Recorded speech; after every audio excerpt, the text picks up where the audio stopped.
Bonjour et bienvenue à cette communication intitulée Orion, Osiris dans le ciel. Nous allons dans cette présentation étudier la constellation d'Orion qui est une image stellaire du dieu Osiris, constellation que nous voyons là à l'écran, sous sa forme complète. Elle est moins connue sous cette forme, parce qu'on la connaît mieux avec les 7 étoiles du centre. Et là, on voit la figure d'un archer, d'un chasseur. Et c'est intéressant en lien avec le désir parce que le chasseur est mu par un désir qui précède l'objet du désir. Et c'est une caractéristique du désir. Le désir précède l'objet du désir. Et ensuite, parce que l'archer et l'arc montre que le désir est orienté. Un désir est toujours orienté vers un but. Et j'aime bien cet aphorisme de Nietzsche qui parle de la flèche du désir. Ensuite, avant de rentrer dans l'étude de la constellation à proprement parler, on va jeter un œil sur son nom en omienné. Elle s'appelle Mbumbapuru Omonenge, qui veut dire l'arc-en-ciel qui entoure une petite île. Et c'est intéressant pour ceux qui ont regardé ma communication sur l'œil dit Ujat. Le monde tangible, le cosmos, le monde organisé, est analogue à une île au milieu de l'océan, parce que les vagues qui entourent l'île représentent le champ de tous les possibles. Et on voit l'image de l'océan primordial. Et d'ailleurs, même, on voit aussi le parallèle avec le tertre primordial de la cosmogonie héliopolitaine. Parce que l'île représente donc quelque chose de ferme au milieu des remous. Et cette fermeté, cette tangibilité est conférée par le principe d'unité qui permet la loi de causalité et le principe de raison, le principe de rationalité. C'est pour ça que le cosmos est beau et organisé, c'est parce qu'il jouit il procède de l'unité. Donc l'île est analogue, le cosmos pardon, est donc analogue à une île. Et on voit là la figure du tertre primordial sur lequel on dit que le dieu Atum a buté, alors qu'il était dans le nom. C'est de ça qu'il s'agit. Ensuite, le vocabulaire, le mot Mbumba signifie arc-en-ciel, mais aussi monstre mythique.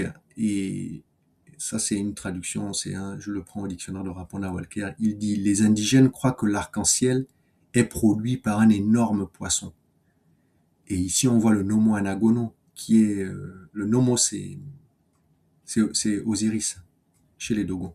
Et le Nomo Anagono, c'est un silure. On voit le parallèle là. Et la même pensée symbolique.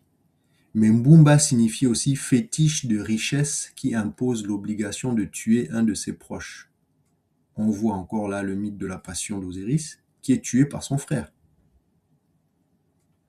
Osiris va être assassiné et découpé en plusieurs morceaux par son frère Seth. Et le lien avec Seth se retrouve à travers encore le mot Mbumba, qui signifie aussi variété de genette, donc de civette. C'est un animal sétien. La genette, la civette, qu'on appelle Osingi ou Musingi, c'est un animal sétien. C'est l'équivalent du léopard ou de la hyène. Ça, ce sont des animaux de Seth. Donc, cette traduction de Orion en omienné nous place dans l'univers de la passion de Osiris, qui est le Nomo chez les Dogons et la figure du Nomo Anagono qui est un silure. Donc on retrouve tous ces éléments-là. Ensuite, en passant, juste signaler que ça, c'est la forme la plus connue de la constellation d'Orion, j'ai enlevé les bras, j'ai enlevé la figure de l'archer. C'est cette figure qui est la plus connue, avec les 7 étoiles, qui ont la forme d'un instrument qui est utilisé au Gabon, qui s'appelle le Ntchege. C'est une clochette qui a la forme de la constellation d'Orion. Bon, je le dis juste en passant. Maintenant, on va étudier cette figure géométrique qui est la plus simple expression de la totalité, qui est la plus simple expression du tout. D'abord, nous allons dire que cette figure représente un 8 avec des angles. Un 8 avec des angles. Et un 8, c'est deux cercles qui tournent dans des sens opposés. Et c'est là le symbole de l'infini. Et donc on voit l'idée du chiffre 8 donc, dans cette constellation. Et il nous est dit dans le renard pâle, or ce placenta céleste lui-même avait été divisé en deux par Ama. Ama a organisé deux placentas. Donc c'est l'idée de la figure du 8 qui sont deux cercles. Il nous a encore dit, or ce placenta primordial était doublé, ces deux parties comme reliées par Ama lui-même. L'ensemble dit Menius et le cuivre formant le monde. Donc on retrouve bien cette idée du 8 et du double placenta, qui sont donc deux cercles qui tournent dans des sens opposés. Maintenant, le 8 exprime l'idée d'un cercle, de deux cercles, mais surtout l'idée d'un cycle. Un cycle peut s'exprimer par un cercle ou par un 8. Et il se trouve qu'il y a un élément cyclique dans la nature, c'est l'eau. Parce que l'eau passe de la terre au ciel et redescend et remonte, et redescend et remonte. L'eau est cyclique. Et Osiris est un dieu d'eau. Osiris est un dieu d'eau.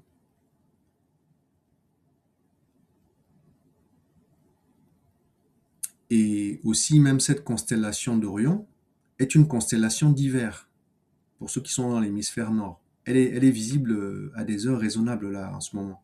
Quand la nuit tombe, vous la voyez là. Aux alentours là, en ce moment, à 20h, 20h, 20h30, 21h, 22h. Et l'hiver est la saison de l'eau. L'hiver, c'est la saison de l'eau.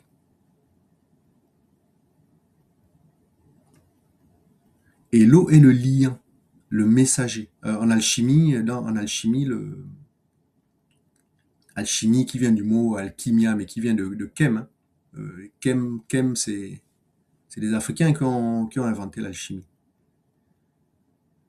Et Chemi, c'est une épithète d'Osiris d'ailleurs, le grand noir.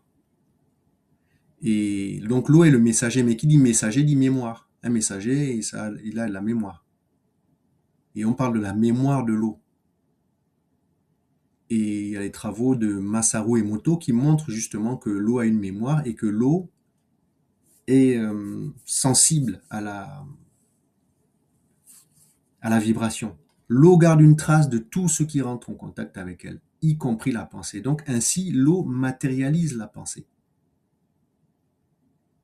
Et comme le principe premier est la pensée, mais c'est grâce à l'élément eau que la pensée va pouvoir se matérialiser, puisque l'eau capte la pensée, comme l'a montré les travaux de Masaru Emoto. Que l'eau est sensible aux vibrations, selon ce que vous dites, tout ce que vous pensez, en fait, il fige des cristaux de glace qu'il expose à certaines vibrations ou à certains mots comme amour, remerciement, et on voit que les cristaux de glace vont être harmonieux ou disharmonieux selon ce qui est exprimé. Donc l'eau capte toute vibration. Et Osiris est un dieu d'eau. Et, et l'eau est aussi cyclique. Donc ça, c'est un autre aspect. Ensuite, on a le chiffre 7, parce qu'on a 7 étoiles donc, qui se distinguent par la ceinture. Le chiffre 3 représente la ceinture d'Orion, ou on va dire le baudrier ou la ceinture d'Orion. Donc on a les 3 étoiles alignées là, qui sont les 3 mages d'ailleurs dans la mythologie chrétienne, les 3 mages. Donc qui représentent la ceinture. Et encore, par la ceinture, on voit l'idée aussi du désir. Je pense à l'expression Bambara qui dit que pour s'assurer une bonne vie, il faut avoir la maîtrise de sa ceinture, de sa bouche et de ses pieds. Donc on voit là la composante désir, appétit et mouvement. Parce que nous sommes mus par nos appétits et nos désirs.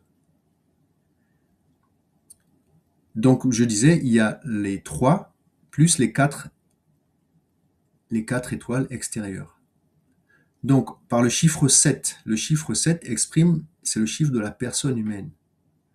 C'est le chiffre de l'intelligence, c'est le chiffre de la vie. Dominique Zahan nous dit dans Pensée théogonique, le nombre 7 est aussi le symbole de l'intelligence et de la vie. Et le chiffre 3, que l'on voit là, qui représente la ceinture, le chiffre 3 est le chiffre du masculin.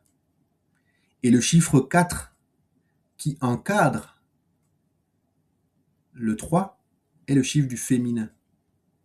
Et la constellation nous montre que le féminin encadre, le féminin enveloppe le masculin.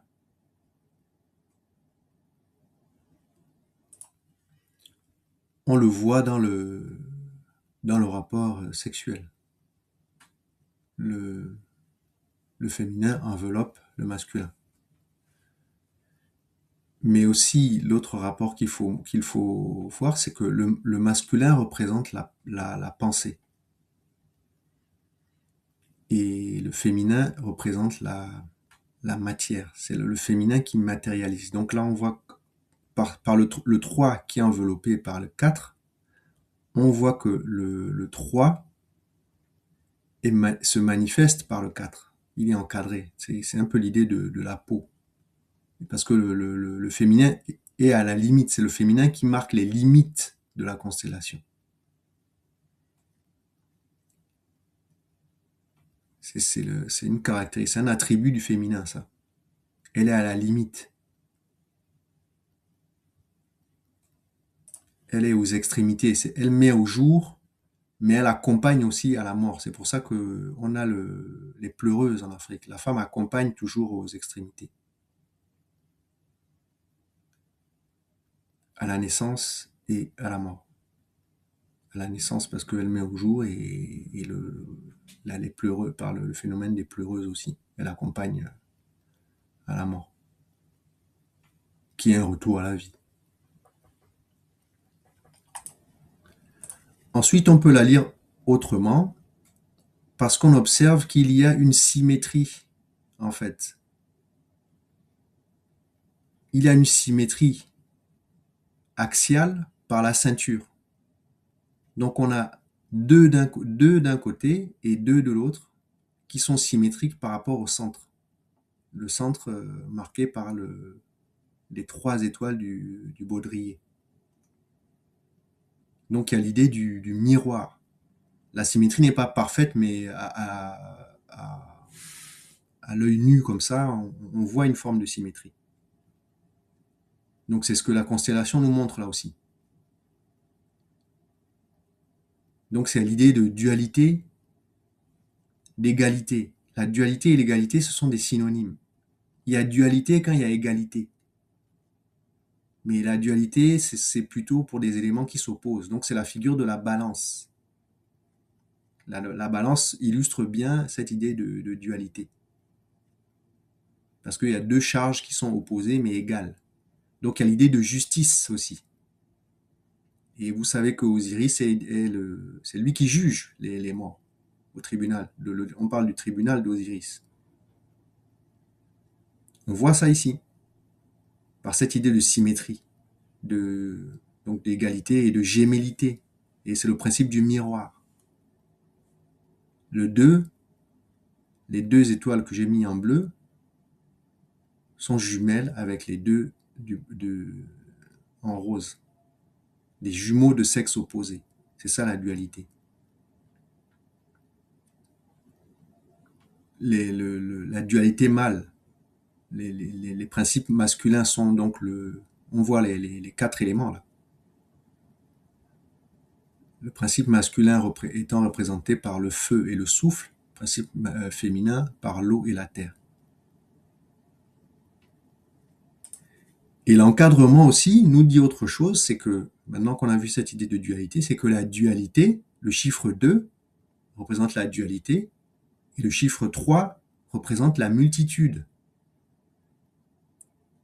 Mais la constellation montre que la dualité encadre, enveloppe la multitude. La dualité mâle. Chez les Dogons, on parle de dualité mâle. C'est une dualité mâle, parce que le principe premier, c'est le principe masculin. Donc la dualité enveloppe la multitude. C'est l'idée du couple et des enfants. Puisque, nous l'avons vu juste avant, le chiffre 7 représente la personne. Quand vous êtes homme, vous représentez un chiffre, le chiffre 7. Quand vous êtes femme, vous représentez le chiffre 7. Sauf qu'il y en a un qui manifeste du féminin et l'autre qui manifeste du masculin. Et on voit aussi le nombre 22, qui est très connu des Bambara et des Dogons. Parce que, nous dit Youssouf Tata Cissé, le nombre qui exprime en détail l'essence de Koni est 22. Il nous dit aussi, avant la création, le principe premier Koni, aux 22 noms cachés, il n'était que pensé se tenant en secret dans le vide, il était aussi ce vide. Donc on voit bien l'idée, ce 22, il est connu. C'est un chiffre important chez les Bambara Malinké. Et chez les Dogons, on dit Amma a mis en lui-même le compte des 22 choses. On voit cette idée du 22 là, exprimée par la symétrie. Et donc c'est l'idée de l'œuf d'Amma, du placenta d'Amma. Et le 22 exprime les 4 éléments fondamentaux. Le feu, le souffle, l'eau et la terre. Feu et souffle masculin, eau et terre féminin.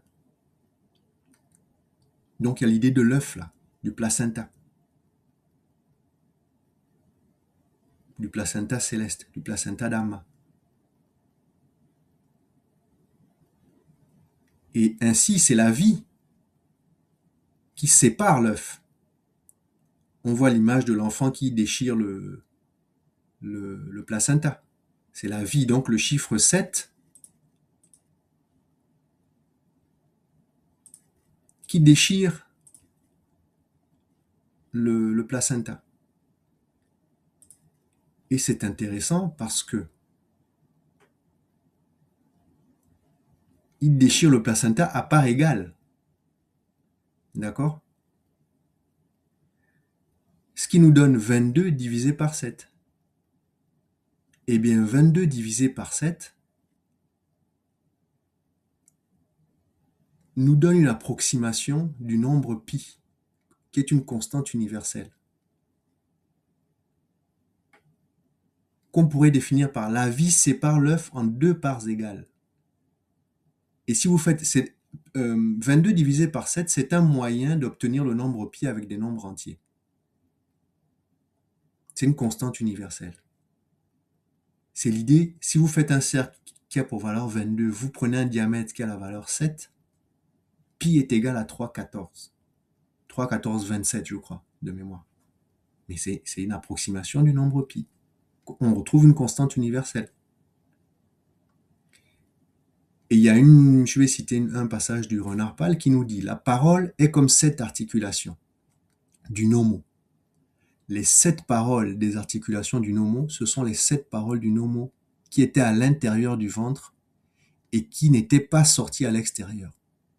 Ces 22 articulations, ce sont 22 paroles qu'il a parlé à l'extérieur et le compte des paroles. Donc on a l'idée de l'œuf là, on voit le 22 en rapport avec le 7.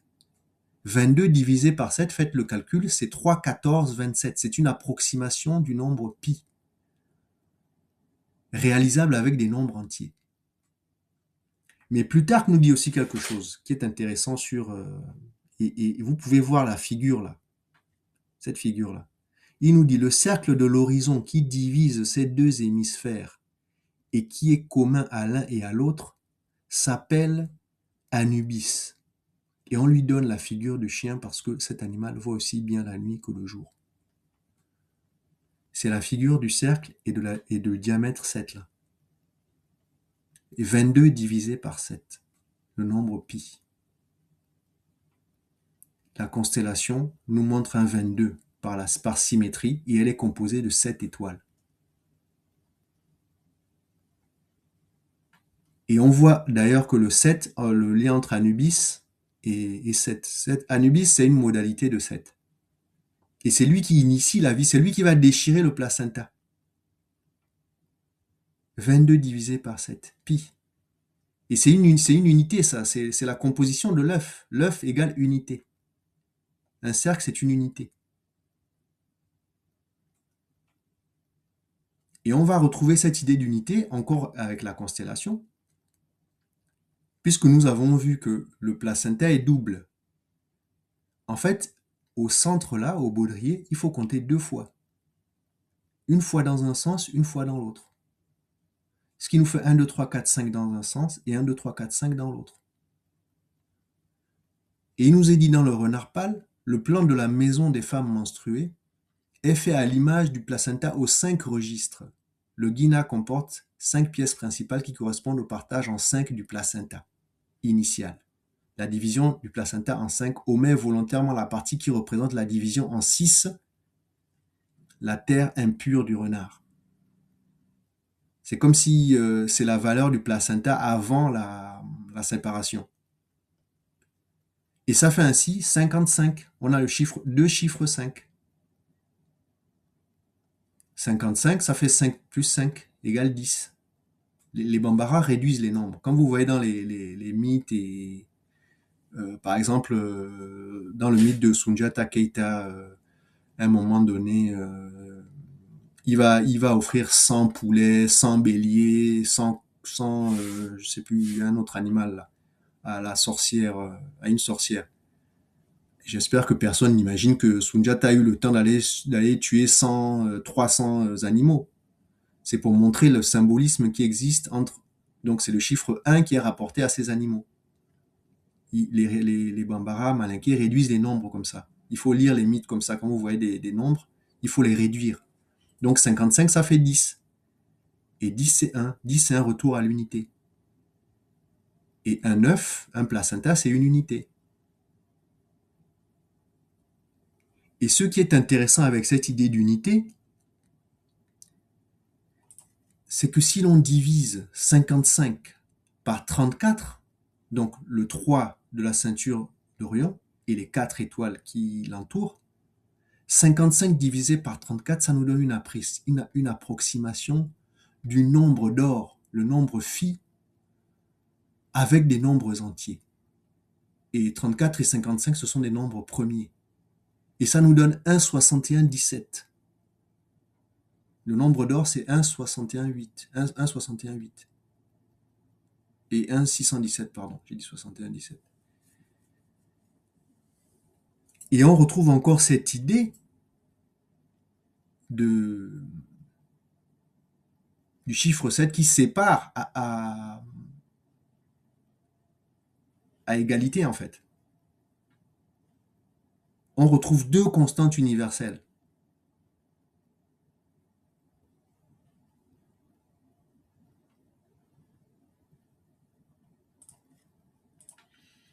Alors, cette idée des 2 cercles qui tournent dans des sens opposés, donc il y a un sens Ça figure le masculin et le féminin, qui sont donc les deux cercles qui tournent dans des sens opposés. C'est ce que montre la constellation là. Et cette constellation, elle est translittérée SAC, quelque chose comme SAC, qui correspond à Seko en Lingala, ou au Saka, par exemple, en Miennes, c'est le captif, mal traduit esclave. C'est mal traduit. C'est pas vraiment esclave au sens européen du terme, mais c'est parce qu'on parle français. Et sac, là, c'est ce qui va donner le mot sexe. C'est l'origine du mot sexe, qui vient du latin sexus, lui-même issu de secare, couper, séparer, la séparation. Mais il faut savoir que le mot sexe, au départ, n'a pas une connotation sexuelle comme aujourd'hui. C'était juste pour distinguer. Ça permettait de différencier le masculin et le féminin, ce mot. Aujourd'hui, ça a une connotation évidemment sexuelle, mais au départ, c'est pas comme ça. C'était juste pour distinguer hommes et femmes, en fait. Donc, deux cercles qui tournent dans des sens opposés. Et on voit là que cette constellation, parce que l'homme et la femme sont androgynes, hein. La peau, donc on voit là le sexe de l'homme et de la femme. Parce que c'est au milieu du sexe féminin, il y a le clitoris qui est masculin, donc la femme est androgyne, et le garçon avec le prépuce, il a la peau qui est féminine, qui enveloppe le phallus. Donc c'est l'idée d'androgynie là aussi, que j'ai soulevé au départ. Et on retrouve ces deux cercles dans la figure là, ça c'est à Dendera il me semble. Ici, vous avez les figures d'Isis et d'Osiris. Là, c'est Orion et Sirius. Donc, Sirius sous forme de vache et Orion, c'est comme ça qu'on sont représentés Orion. Et au milieu, c'est le fils, Horus. Et cette partie médiane représente les, les 3 points qui sont entre les deux.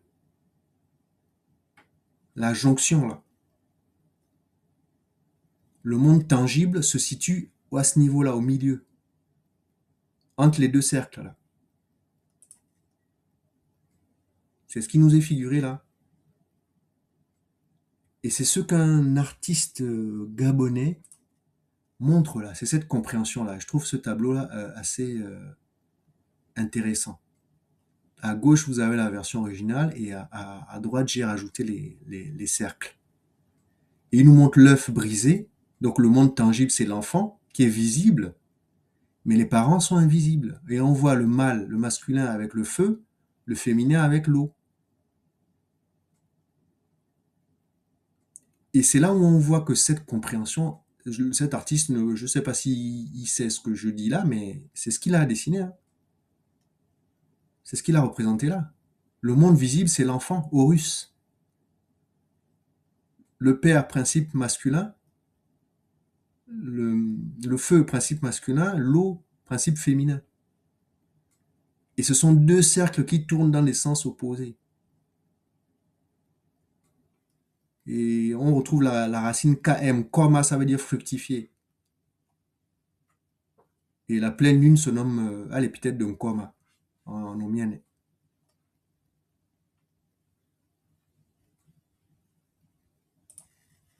Et là, j'ai produit ce petit dessin-là, cette petite animation,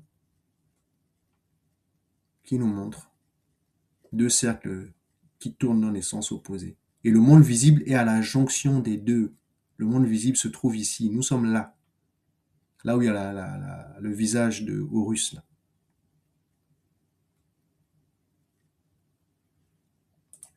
Il s'agit du mélange de l'idée et de la matière, qui sont les deux attributs à partir desquels Amma va créer le monde. Et vous pouvez l'observer en vous-même. Vous ne pouvez appréhender le monde que de deux façons, par la pensée et par la matière. Vous ne pouvez appréhender le monde que de ces deux manières. Qui sont les deux attributs avec lesquels l'être suprême a créé tout ce qui est, tout ce qui existe.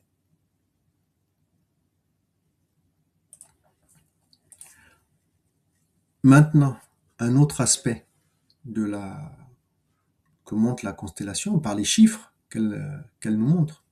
On a le 2 et le 3. Et il nous est dit dans le Dieu d'eau, dans le renard pâle, pardon, sur le plan de l'élément eau, matière utilisée pour l'exécution des signes, le placenta d'Ama était divisé en 6 registres supportant sa pensée et sa parole, c'est-à-dire schématiquement et en réduction les choses et les êtres. Ama, qui a créé la place des choses en boule, c'est-à-dire en formation, donc la sphère représente ce qui est en formation, comme le placenta, comme l'œuf. Chaque chose tracée, en formation pour chaque chose, il a tracé le partage du placenta en 6. Ce partage est associé à l'élan initial donné à la création par le sexe mâle 3 fois 2, représenté par les 6 yalas de la spirale interne de l'œuf comme imprimé dans la matrice où les 8 premiers êtres animés 4 fois 2 allaient se former. Les 8 premiers êtres, c'est parce que chaque élément est double. Le feu a un principe mâle et femelle, l'air a un principe mâle et femelle, l'eau et la terre aussi, ce qui fait 8 en fait. 4 et 8. Derrière le 4, il y a le 8. Mais il nous parle bien d'un 2 fois 3 qui nous donne 6. Donc on a 6 d'un côté et 6 de l'autre. Et au milieu donc, à la jonction, on a 12, puisque le 2 est à la jonction, on a la valeur 12 qui renvoie à 3 parce que 1 et 2 ça fait 3. Et au milieu, comme je vous ai dit, là, à la jonction entre les deux cercles, c'est le cosmos qui est là. Nous, on se situe là, entre les deux. Et bien, on retrouve le zodiaque. Et les 12 signes du zodiaque. Qui sont les 66 yalas de la spirale centrale. 6 et 6, ça fait 12. Et 12, ça fait 1 et 2, ça fait 3. Qu'on retrouve ici. Et maintenant, nous allons zoomer sur la ceinture. Et nous allons voir qu'au centre, il y a 6 registres, parce qu'il y a 1, 2, 3 dans un sens et 1, 2, 3 dans l'autre. Et on voit une itération ici du grand placenta, parce qu'on retrouve une symétrie. Et une symétrie à l'opposé, parce que, regardez, on a 1, 3, au centre on a 2, 2, donc 22, et en haut on a 3, 1. Là on a une symétrie centrale. Donc deux opposés qui sont symétriques. On retrouve la dualité ici au centre. Et on a 6 registres, on a 6 chiffres. 1, 2, 3 dans un sens, 1, 2, 3 dans l'autre.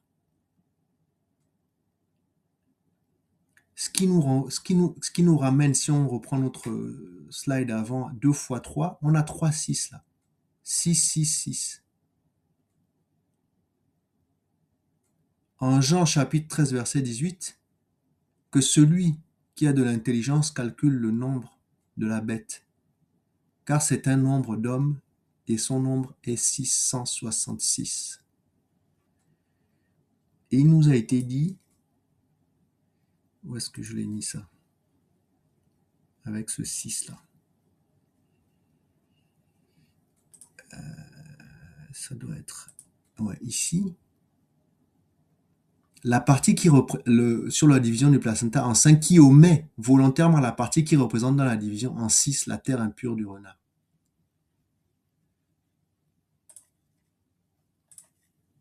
Ici, c'est le placenta d'Ogo. C'est le placenta que Ogo a arraché. Parce que Ogo, quand il est sorti, il a arraché un morceau de placenta. 6.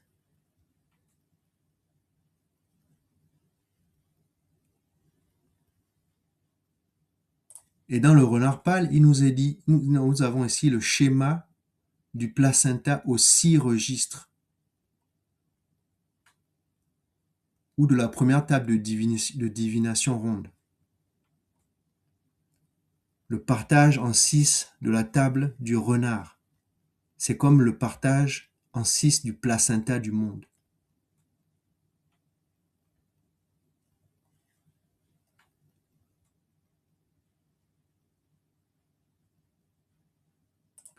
Et on voit que ces nombres sont séparés par le chiffre 9. Entre 13 et 22, et ils sont séparés de 9 unités.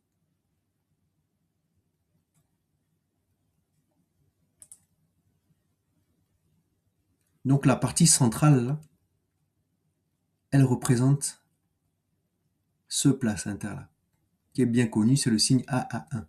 Le double placenta, il se situe exactement ici. Et en fait, quand on représente la partie du centre, parce que c'est une itération, c'est-à-dire qu'une itération, c'est le principe des fractales. C'est le même schéma de, de, de la plus petite unité à la plus grande, qui se répète à l'infini. Le double placenta, c'est le signe AA1. Ce qui est logique d'ailleurs. Voilà, donc je vais en rester là. Il y aurait encore des choses à dire, mais je pense que ça suffit. Et je voulais juste rajouter que il y a des chercheurs qui ont montré qu'avec les angles qu'on obtient, avec les angles de la constellation d'Orion, on a le patron de la grande pyramide. Il y a des travaux d'un monsieur qui s'appelle Georges Vermar, qui est décédé il n'y a pas très longtemps, paix à son âme, qui ont été repris par Quentin Leplat. Et ça a été vérifié par des mathématiciens. Ils ont montré que avec les angles qu'on obtient là, avec ce tracé de la constellation d'Orion, on construit la grande pyramide, dite de Khéops. Voilà, je vous remercie de votre attention. Merci.